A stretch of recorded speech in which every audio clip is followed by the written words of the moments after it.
A redução da maioridade penal no Brasil é discutida por décadas. Às vezes, o tema acaba sendo esquecido por um tempo e, de repente, volta à tona. Encabeçando as mais calorosas discussões, tanto no mundo dos juristas, quanto na sociedade ou na classe política. O tema é polêmico, divide opiniões. Afinal, qual é a sua? O Opinião em Debate está no ar.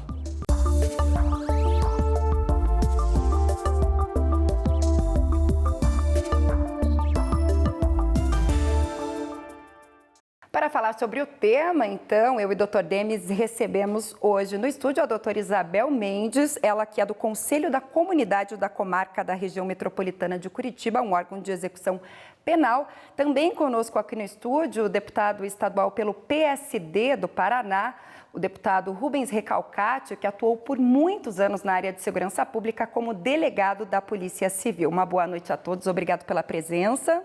Boa noite, obrigado. Boa noite, é um prazer recebê-los aqui. Obrigado.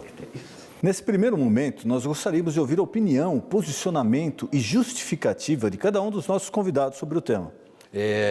Nós vimos uma lide policial de 40 anos, hoje como parlamentar também, mais interessante ainda porque a gente pode avaliar as leis também e legislar até sobre alguns casos, não especificamente sobre este caso. Mas a nossa posição é que é necessário que diminua, pelo menos em alguns crimes, não em todos os crimes, mas em alguns crimes é importante a diminuição da maioridade penal, porque tem crimes que o homicídio, o crime hediondo, nós não podemos deixar a impunidade. E todos nós sabemos que o menor, ele é impune e ele não vai responder por um crime desse. Se ele teve condição de praticar um crime desse, ele tem que responder pelo crime. E é necessário que se mude um pouco essa legislação para que esses menores eles possam responder, porque eles até às vezes praticam o crime sabendo da regra de que eles são impunes. Em parte, a minha posição é essa. Tá certo, obrigada, deputado. Doutora? A violência é, hoje, uma das maiores preocupações da nossa sociedade. E o que nós vemos? O que falta? Quando se tenta diminuir a maioridade penal, nós estamos querendo fazer o quê? Colocar mais uma, como o Estado costuma fazer, mais uma cortina de fumaça para que se esconda os verdadeiros problemas. Quais os verdadeiros? Os sociais. Na realidade, hoje não existe justificativa para a diminuição da maioridade penal. Por quê? Eu só vou dar um dado. Apenas 1% de todos os crimes praticados no Brasil é que são praticados na idade de 12 a 18 anos. E mais uma, exatamente esta falta de políticas públicas, a falta de atendimento, porque no Brasil hoje se imagina que colocou na cadeia, encarcerou, está resolvido o problema. Ninguém imagina os problemas que hoje nós temos. O dado não é meu, é do CNJ.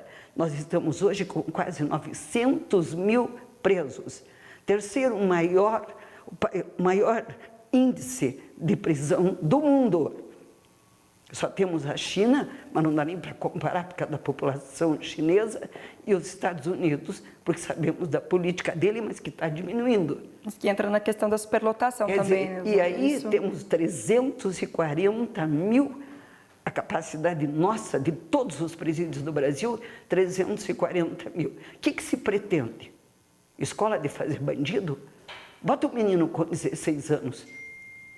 A nossa, hoje, maior preocupação, uma das nossas maiores preocupações, é que eu sinto, ano a ano, a diminuição da faixa etária. Hoje, o CNJ saiu um dado deles de que cerca de 60% da população carcerária tem até 29 anos. E eu digo para vocês, aqueles com os quais eu estou, eu digo sem medo de errar, 50% da população carcerária aqui da região metropolitana, e não é diferente do Paraná, tem até 25 anos. Mas, doutor, esse número ele é um pouco questionado, né? De número de presidiários, de detentos, porque fala que aí se inclui o preso provisório, aquele camarada que pagou fiança, saiu, mas ainda o nome dele está lá. Muita gente fala que esse número é menos da metade desses 800 As penas mil. alternativas. Exato, penas alternativas. Então, acho que... Não conta, são os encarcerados. Contam os provisórios, sim. Os provisórios hoje, nós, aqui no Paraná, nós estamos com 52%, né, doutor? Aí já vamos para outra área, que é, vamos dizer, o judiciário, né?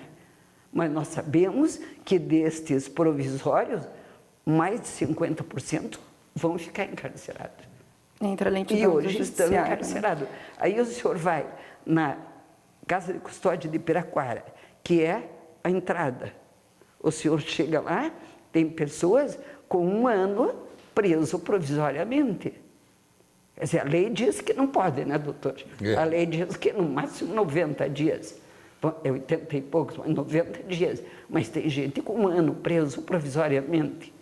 Quer dizer, a justiça ainda não julgou. Então, eu coloco os 900 mil, não são aqueles que estão soltos. Não são aqueles que estão que aqui no Paraná tem pouquíssimo. Na verdade, nós temos um número muito grande de mandatos de prisão não cumpridos. Claro. Não é? Se você for cumprir mandatos de prisão que estão em aberto aí, eu acredito que no Brasil hoje deve ter mais de 300 mil mandatos de prisão em aberto. Que tem que ser cumprido. Não é que ele não cumpre por deficiência da polícia, não.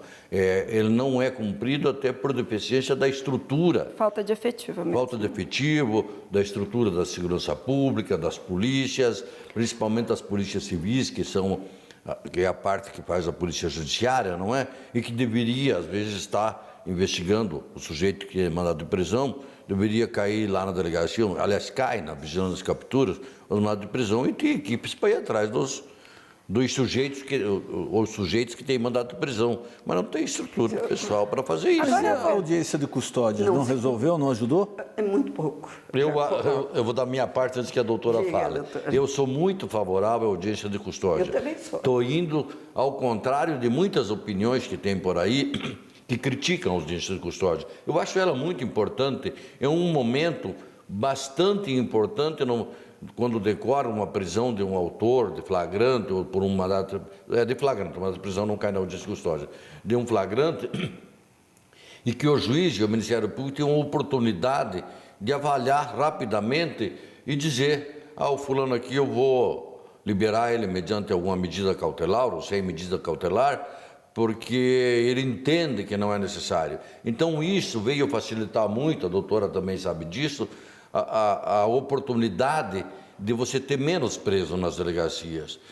Eu sou da opinião que quem comete crime tem que cumprir a sua pena, tem que ser preso, mas hoje, face até essa colocação da doutora, nós não temos condições de manter todo esse... Imaginou se não tivesse audiência de custódia ou as leis das pequenas causas que nós temos também, que também vieram para ajudar isso aí? Nós não Eu concordo com o ia ser muito maior. Nós tínhamos hoje 2 milhões de... Eu concordo com o doutor Recalcati. Aliás, doutor, eu coloco aqui hoje os únicos, vamos dizer, as possibilidades que nós temos de fazer o que o senhor disse, que é diminuir, é o quê? É através das penas alternativas, através das audiências de custódia e dos mutirões. O que eu ia colocar quando o senhor falou da audiência de custódia?